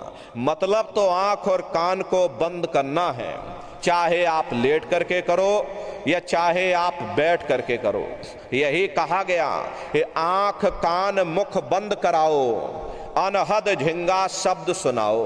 यानी पहले अपनी आंख को बंद करो, अपने मुख को बंद करो, ये दोनों उंगली कानों में डाल करके ये कानों को बंद कर लो और ऊंचे से ऊंचा ध्यान दे करके गौर से आवाज को सुनने की कोशिश करो। प्रेमी भाई बहनों, जब आप अपने कानों को बंद करके अंतर में गौर से सुनोगे तो आपको ऐसा अनुभव होगा कि कहीं सीटी जैसी आवाज हमारे कानों में बज रही है। टी, इस तरह से सीटी जैसी आवाज शुरू में आप सभी को सुनाई पड़ेगी। अरे शाम को अपने अपने घरों में जाकर बैठिएगा, ये कानों को जरा बंद कर लेना और गौर से बैठ करके आप लोग सुनिएगा तो आपको ऐसा मालूम पड़ेगा कि कहीं सीटी जैसी आवाज हमारे अंदर बज रही। करना कुछ नहीं है, लेटे हो चाहे बैठे हो, बस आप उस आवाज को सुनते रहना और सुनते सुनते उसी में लीन हो जाओ। जब आप उसमें लीन हो जाओगे तो कुछ समय बाद में दोबारा आपको अनुभव होगा कि कहीं बड़ी दूर से एक महीन आवाज, घंटे और शंख की आवाज हमारे कानों में बज रही, जैसे मंदिरों में घंटियां बजती हैं, टन टन टन। इसी तरह से घंटे और शंख की आवाज आपको अपने अंदर सुनाई पड़ेगी। लेकिन शुरुआती समय में आपको ऐसा मालूम पड़ेगा कि कहीं बड़ी दूर पर घंटियां बज रही हैं। उसी घंटे शंख की आवाज को महात्माओं ने शब्द कहा। अरे आपके धर्म पुस्तकों में लिखा हुआ है कि पोथी पढ़ पढ़ जग मुआ, पंडित भया न कोई, 2.5 अक्षर प्रेम का, पढ़े सो पंडित हुई। दुनिया वाले कहते हैं कि 2.5 अक्षर का मतलब प्रेम है। अरे प्रेम रेम नहीं है, प्रेम में तो मात्रा लगी हुई है। यहाँ पर जिस 2.5 अक्षर का वर्णन उन महात्माओं ने किया था वो है शब्द, सा आदा बा और दा। उसी शब्द को महात्माओं ने नाम कहा। कलयुग जोग न यज्ञ न ज्ञाना, एक आधार नाम गुण गाना। कलयुग में ना योग है, ना यज्ञ है, ना ये ज्ञान है, तो कलयुग में क्या है? देखिए रामचरितमानस में लिखा हुआ कि कलयुग केवल नाम आधारा, सुमेर सुमेर नर उतरहि पारा। कलयुग में केवल नाम का आधार है, वो नाम तुम्हारे अंदर 24 घंटे गूंज रहा। तो उसी घंटे संग की आवाज को महात्माओं ने शब्द या नाम कहा। वो आवाज आपको सुनाई पड़ेगी, लेकिन शुरुआती समय में आपको ऐसा मालूम पड़ेगा कि कहीं बड़ी दूर पर घंटियां बज रही हैं, टन टन टन, लेकिन सुनाई हर एक को पड़ेगी। प्रेमी भाई बहनों, जब घंटे और शंख की आवाज आपको सुनाई पड़ने लग जाए, तब आप सीटी की आवाज को छोड़ देना और घंटे शंख की आवाज को पकड़ लेना, उसको आप सुनने लग जाना।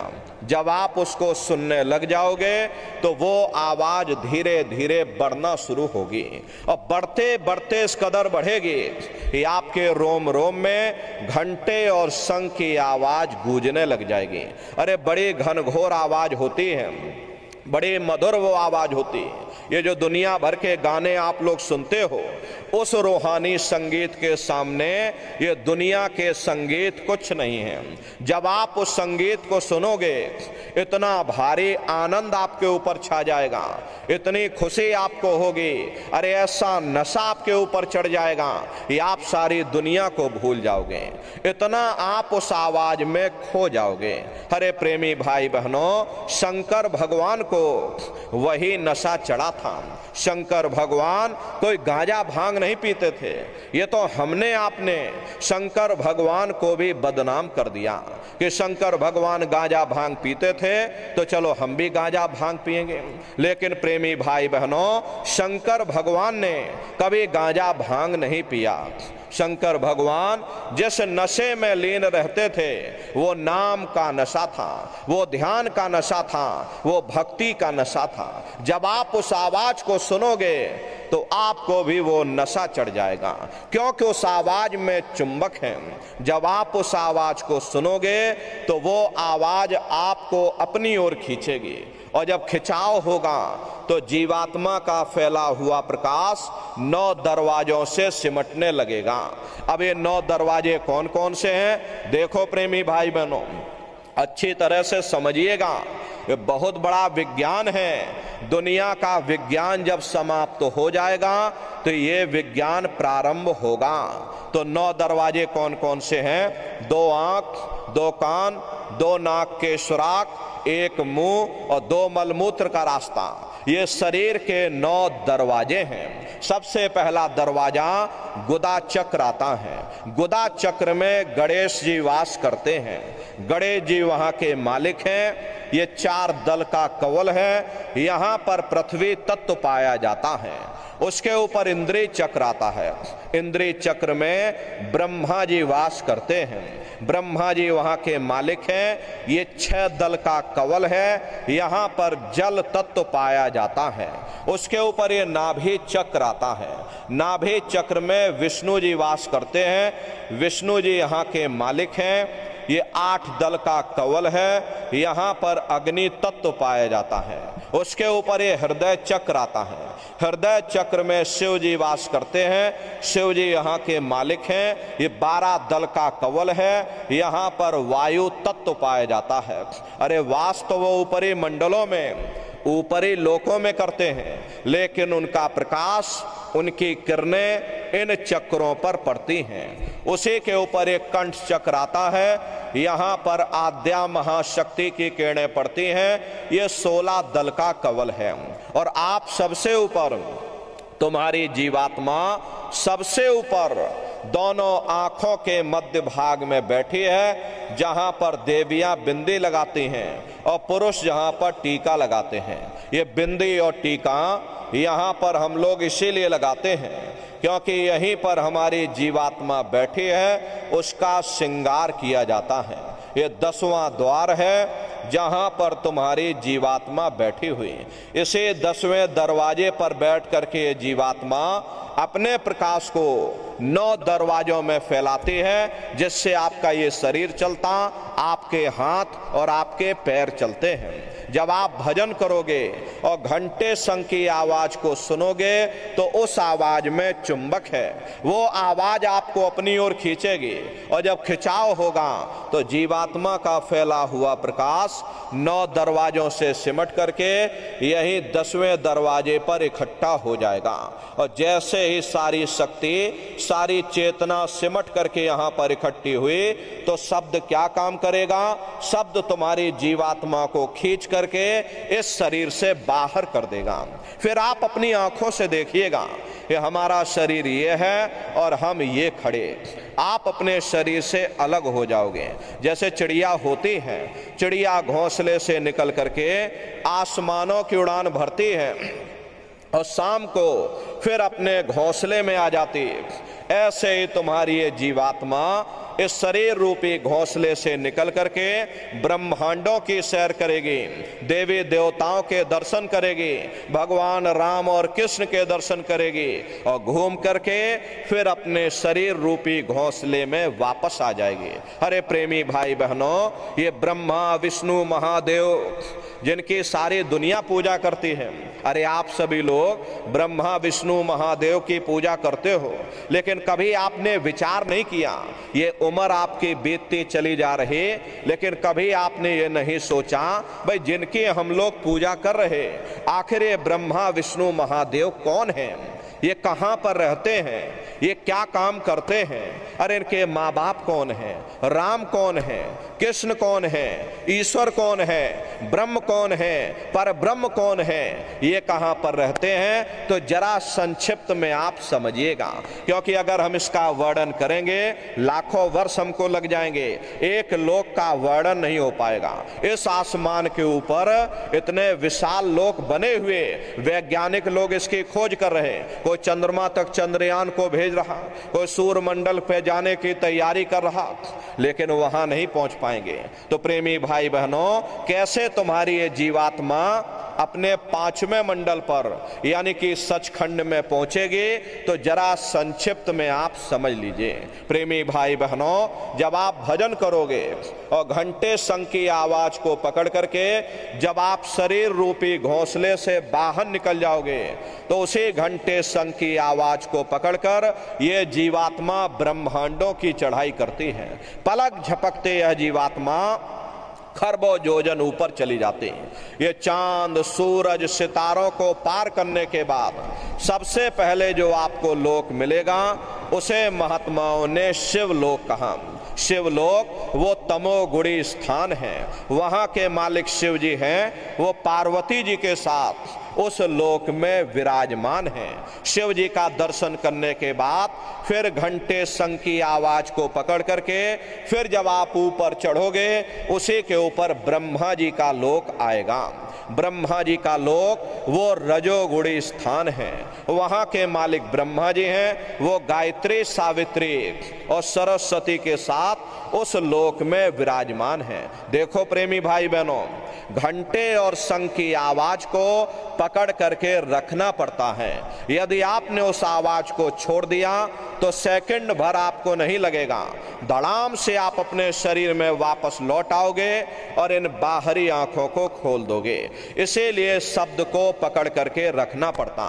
शब्द सीढ़ी है, शब्द रस्सी है, जिसको पकड़ करके ये जीवात्मा ब्रह्मांडों की चढ़ाई करती है। तो ब्रह्मा जी का दर्शन करने के बाद फिर जब आप ऊपर चढ़ोगे, उसी के ऊपर विष्णु लोक आएगा। विष्णु लोक वो सतोगुणी स्थान है, वहाँ के मालिक विष्णु जी हैं, उनका बड़ा मनमोहक स्वरूप है। उनकी 4 भुजाएं हैं और चारों भुजाओं में शंख गदा पद्म और चक्र सुशोभित हैं, और आप क्षीर सागर में लक्ष्मी जी के साथ विराजमान हैं। ये तीनों देवता ब्रह्मा विष्णु और महादेव अपने अपने लोक में बैठ करके राज कर रहे, एक एक रचयिता है जो हम जीवों को रचता है, एक पालनहार है जो हम जीवों को पालता है, एक संहार करता है जो हम जीवों को नष्ट कर देता। एक का काम है शरीर को बनाना, एक का काम है शरीर की सुरक्षा करना, और एक का काम है शरीर को नष्ट कर देना। इनकी जो माता है वो आद्या महाशक्ति हैं। ब्रह्मा विष्णु महादेव लोक के ऊपर वो आद्या महाशक्ति का लोक आता है, और उसी लोक को पार करने के बाद सबसे पहला देश पड़ता है, या यूं कह लीजिए कि पहली राजधानी पड़ती है, जिसे महात्माओं ने सहस दल कवल कहा। वो राजधानी है। राजधानी के जो मालिक हैं वो निरंजन भगवान हैं। ये ब्रह्मा विष्णु महादेव ये निरंजन भगवान के ही पुत्र हैं, और ये आद्या महाशक्ति ये निरंजन भगवान की अर्धांगिनी हैं, और निरंजन भगवान स्वयं तीनों लोकों के मालिक हैं। उन्हीं को त्रिलोकी नाथ कहा गया। हिंदू उन्हीं को परमात्मा कहते हैं, मुसलमान उन्हीं को खुदा कहते हैं, ईसाई उन्हीं को गॉड कहते हैं। ये जल एक है। जल को चाहे आप पानी कह लो, चाहे वाटर कह लो, चाहे आप नीर कह लो। इसी तरह प्रेमी भाई बहनों वो परमात्मा भी एक है। हम लोग लफ्जों के झगड़े में उलझे हुए, घंटे और शंख की आवाज जो हर इंसान के अंदर गूंज रही, वो आवाज उन्हीं के मुखार बिंद से हो रही। निरंजन भगवान का जो स्वरूप है वो ज्योतिष स्वरूप है। हजार बाती की अखंड ज्योति वहां पर बराबर जल रही। अरे हम लोग मंदिरों में देखिए ज्योत जलाते हैं, ये ज्योति तो घंटे 2 घंटे में बुझ जाएगी, लेकिन वो अखंड ज्योति ऐसी है जिसमें ना तेल की जरूरत है और ना बाती की जरूरत है। अरे महात्माओं ने लिखा है कि उल्टा कुआं गगन में तिसमें जरे चिराग, और तिसमें जरे चिराग, बिना रोगन बिन बाती, और 6 ऋतु 12 मास जरत रहे दिन राती। सतगुर मिले जो होए ताहि की नजर में आवे, और बिन सतगुर नहीं कोई वाह को दर्शावे। वो अखंड ज्योति ऐसी है जिससे पूरा ब्रह्मांड प्रकाशवान हो रहा। जितनी भी अवतारी शक्तियां आई, भगवान राम आए, राम को वहीं से नीचे उतारा गया। इसीलिए उस देश को अयोध्या नगरी या कौशलपुर देश भी कहा गया। अरे गोस्वामी जी महाराज जब साधना करके वहां पहुंचे, तभी गोस्वामी जी महाराज ने रामचरित्र मानस में लिख दिया।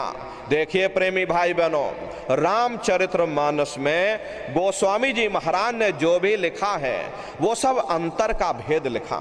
जब उन्होंने साधना किया, साधना करके जब ऊपर गए, जो कुछ उन्होंने ऊपर जा करके अपनी दिव्य दृष्टि से देखा वो रामचरित्र मानस में लिख दिया।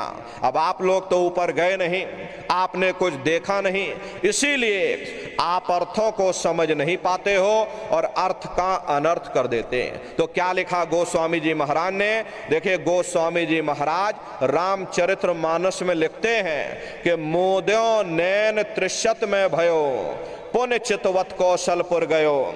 जब मैंने अपने बाहर की आंख बंद की, मेरी अंतर की आंख खुल गई और मैं क्या देख रहा हूं, मैं कौशलपुर देश में पहुंच गया।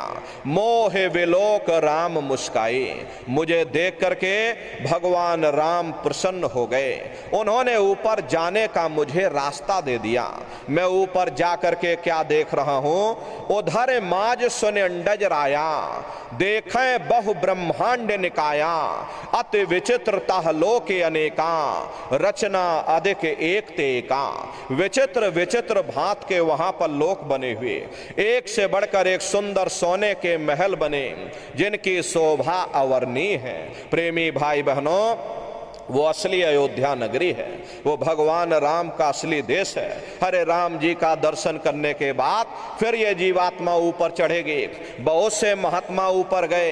अरे मीराबाई ने ऊपर जा करके देखा, उन्होंने अपना राजपाट छोड़ दिया और मीराबाई कहने लगी, मैं मिल जाए पाए पियो अपना, तब मेरे पीर बुझानी, मेरा सुरत शब्द सहलानी।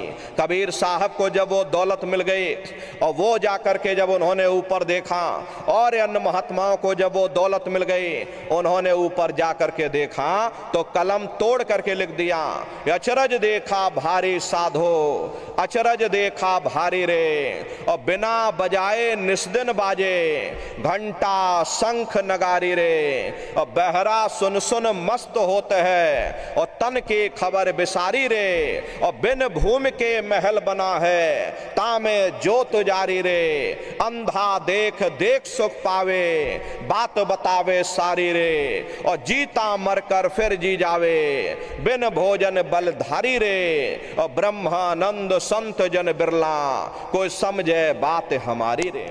प्रेमी भाई बहनों, वो असली अयोध्या नगरी है, वो राम भगवान का देश है। अरे राम जी का दर्शन करने के बाद फिर तुम्हारी ये जीवात्मा दूसरे मंडल के शब्द को पकड़ करके और दूसरे मंडल की चढ़ाई करेगी। श्याम तज श्वेत को गहना, सुरत को तान धुन सुनना, और बंक के द्वार धस बैठो, और त्रिकुटी जाए कर लेना।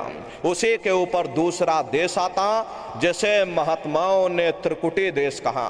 वहां के जो मालिक हैं वो ब्रह्म हैं, वहीं से मन और माया की उत्पत्ति हुई, वहीं से तीन गुण रजोगुण तमोगुण सतोगुण, तीनों गुणों की उत्पत्ति वहीं से हुई। ये जो आपके वेद हैं, वेदों को सारी दुनिया पढ़ती है, वेदों की भी उत्पत्ति उसी स्थान से हुई है। अरे महात्मा कहते हैं कि त्रिकुटी महल में विद्या सारा, घनहर गरजे बजे नगारा, और लाल वरन सूरज उजियारा। वहां पर दो धुने, बादलों की गर्जन और मृदंग की आवाज उस लोक में गूंजती रहती है। प्रेमी भाई बहनों, जैसे पहले स्थान पर भगवान राम के देश में घंटे और शंख की आवाज गूंजती है, ऐसे ही दूसरे मंडल पर यानी कि ब्रह्म के देश में बादलों की गर्जन और मृदंग वहां पर बजता रहता, ओम का जाप बराबर वहां होता रहता। ब्रह्म का जो स्वरूप है लाल वरण सूरज उजियारा, ये सूरज कुछ नहीं है। ऐसे तुम लाखों लाख सूर्य इकट्ठे करोगे तो वहां का एक सूर्य बनेगा।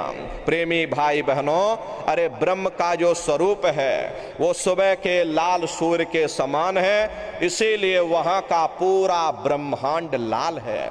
जहां तक आपकी निगाह जाएगी ब्रह्म देश में चारों तरफ आपको लाल ही लाल नजर आएगा। महात्मा जब साधना करके वहां पहुंचे तभी महात्माओं ने लिख दिया, लाली मेरे लाल की, जित देखूं तो लाल, लाली देखन में गई, मैं भी हो गई लाल। वो पूरा ब्रह्मांड लाल है। तो जितने साधक वहां पहुंच जाते हैं उन सभी को योगेश्वर कहा जाता है। योगेश्वर की पदवी उन्हीं को मिलती है जो ब्रह्म स्थान तक पहुंच रखते हैं। जैसे व्यास जी हुए, वशिष्ठ जी हुए, वाल्मीकि जी हुए, इन सब की पहुंच वहीं तक थी। इसीलिए कहा गया कि वाल्मीकि भय ब्रह्म समाना। जब इनकी जीवात्मा वहां पहुंची और जब इन्होंने ब्रह्म का दर्शन किया तो इनका स्वरूप भी ब्रह्म के समान यानी कि ब्रह्म स्वरूप हो गया। तो जितने साधक वहां पहुंच जाते उन सभी को योगेश्वर कहा जाता है। योगेश्वर भगवान श्री कृष्ण उसी देश में वास करते हैं।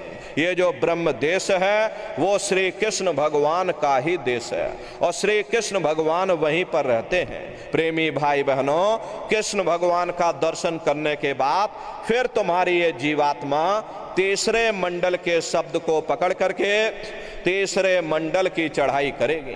आगे पहुंची सुन झंकार, ररंकार धुन सुनी पुकार, आगे श्वेत सुन है भाई, मान सरोवर पैठ नहीं।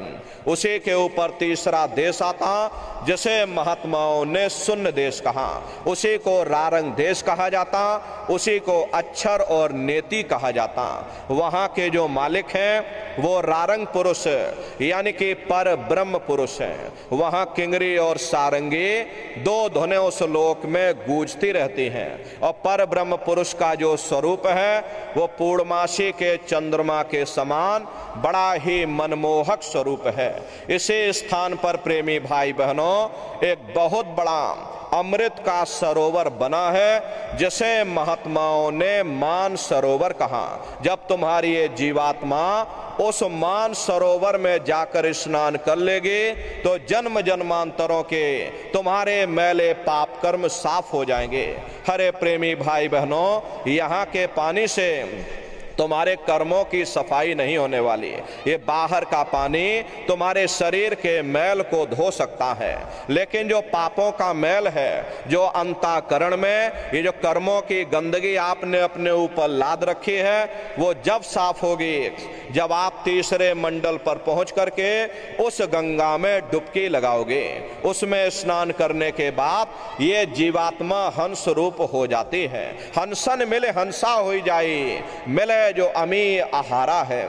जीवात्मा का खुद का प्रकाश उस अमृत के सरोवर में स्नान करने के बाद 16 सूर्य के बराबर हो जाता। तो फिर यही जीवात्मा चौथे मंडल के शब्द को पकड़ करके और चौथे मंडल की चढ़ाई करती है। 2 पर्वत के संग निहारो, भंवर गुफा ते संत पुकारो। 2 पर्वतों को पार करने के बाद वो बड़ा सुंदर देश आता, जैसे महात्माओं ने भंवर गुफा कहा। वहां के जो मालिक हैं वो सोहंग पुरुष हैं, मां नहीं।